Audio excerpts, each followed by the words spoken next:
The first sign in the Gospel of John was the turning of water into wine. As discussed in my previous video, Valentin Tomberg writes in the first chapter of his book, Lazarus Come Forth, that the signs of Jesus in the Gospel of John picked up where creation ended.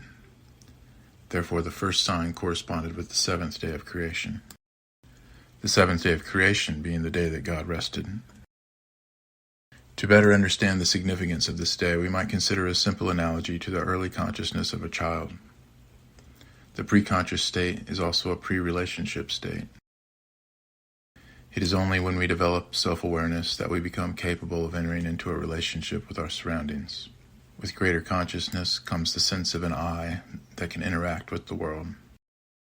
This is the freedom and relationship experienced on the seventh day, experienced before the exile that occurs when we become aware of the division between what is and what should be, as demonstrated in this painting by Thomas Cole, in which we can see the world perceived prior to the fall on the right and after on the left. The division between the ideal, as perceived through innocence and hope, and the reality of circumstances perceived through fear and despair. A division that we are made aware of through the knowledge of good and evil. So before the fall, and before the subsequent expulsion from paradise, we experience the relationship and the freedom that was initiated by the seventh day when God rested. And this is where the work of Jesus begins, in the restoration of that relationship. About the seventh day of creation, Tomberg writes, "The seventh day of creation is the day of freedom. The blessing of the seventh day is the divine act of creating the highest value of existence, the foundation of all morality, freedom.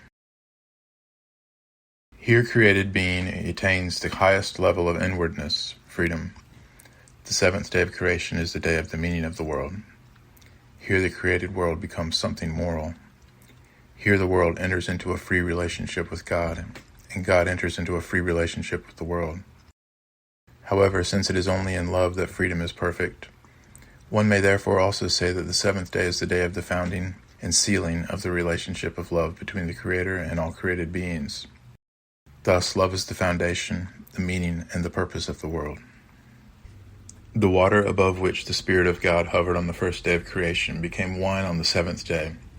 It became endowed with warm, inner life, and the relationship between God and the world became transformed from that of mover and moved, as it was on the first day of creation, into the relationship of union and the freedom of love.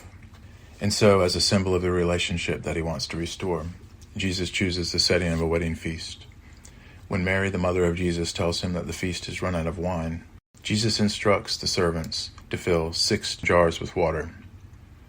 As the wedding steward tastes the water, he finds that the water has become wine, and he says to the bridegroom, "Everyone serves the good wine first, and then the inferior wine after the guests have become drunk. But you have kept the good wine until now."